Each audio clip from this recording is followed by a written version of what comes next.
Welcome, Crusader fans, to another edition of the Valpo Coaches Show. Joining me today, Crusader women's basketball head coach Tracey Dorow. Coach Dorow, thank you for joining me. Thanks, Aaron.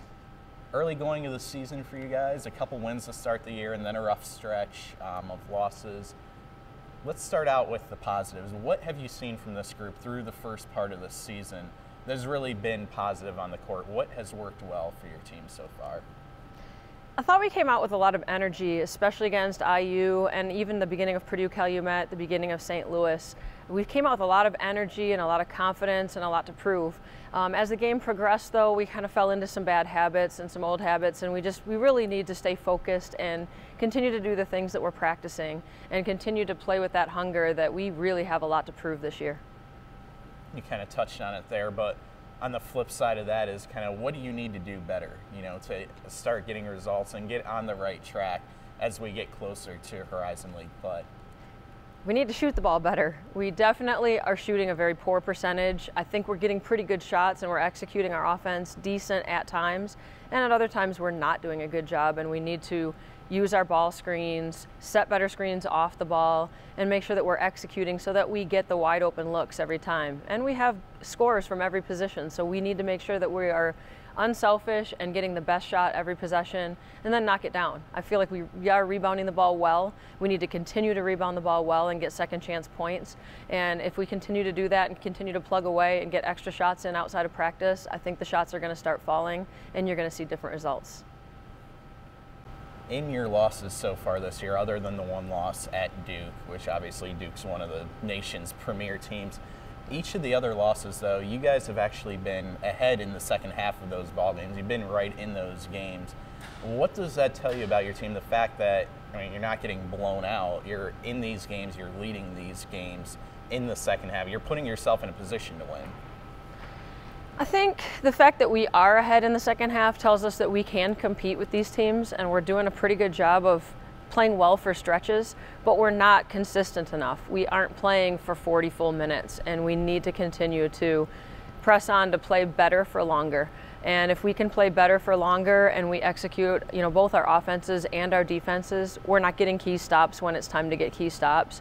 And then when we did get a couple key stops, even against St. Louis in our run, we struggled to put the ball in the hole and we missed free throws. So again, it comes down to finishing shots and then making big plays when the time comes.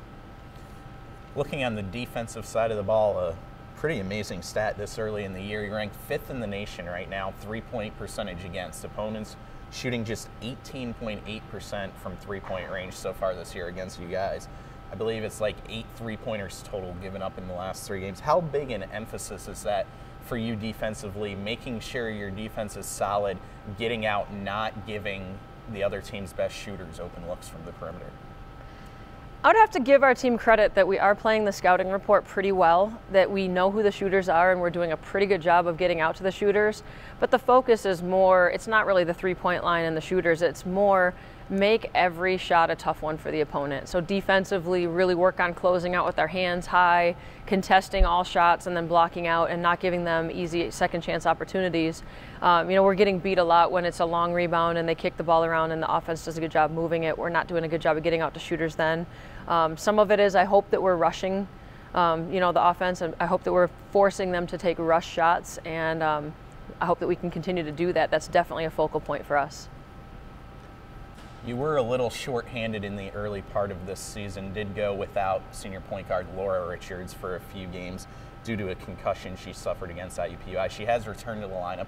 And just what's it mean from your standpoint to get that kind of senior leader back on the floor and also someone who the team's been accustomed to playing a good number of minutes?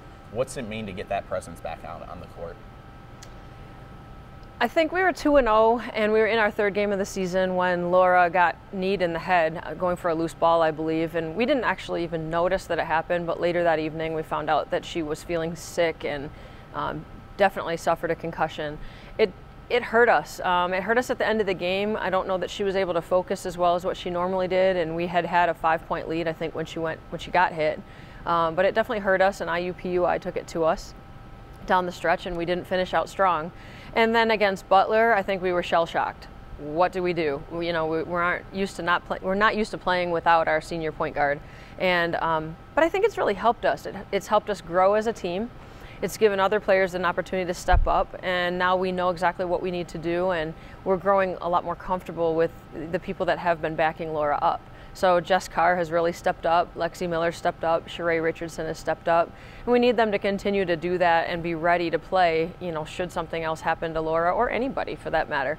But it's obviously really good to have her back, and she started playing a couple days ago, and she's practicing better. She's a little winded, a little out of shape, but she'll get herself back to where she needs to be because she is one of the team's hardest workers, and it's just always nice to have a senior leader out there. You look at your schedule here in the pre-conference portion of the season, and so many road games. You had the 8 road games and 9-game stretch, only broken up by St. Louis here at the Arc. But this next road trip's kind of a little different. It's not the first 4-game road trip was more of a true road trip, whereas this one is kind of broken up and not as much time spent on the road. How nice is it to get the chance, even though you're playing 4 straight, to spend the majority of the time at home in your own beds, be practicing on your own court, having the kids be able to go to class and focus on their academics as well? It's great to be home. We're going into exam week, so it's going to be really nice that the kids get to focus on their classes. Yes, we head on the road a couple times here, but they're very short trips.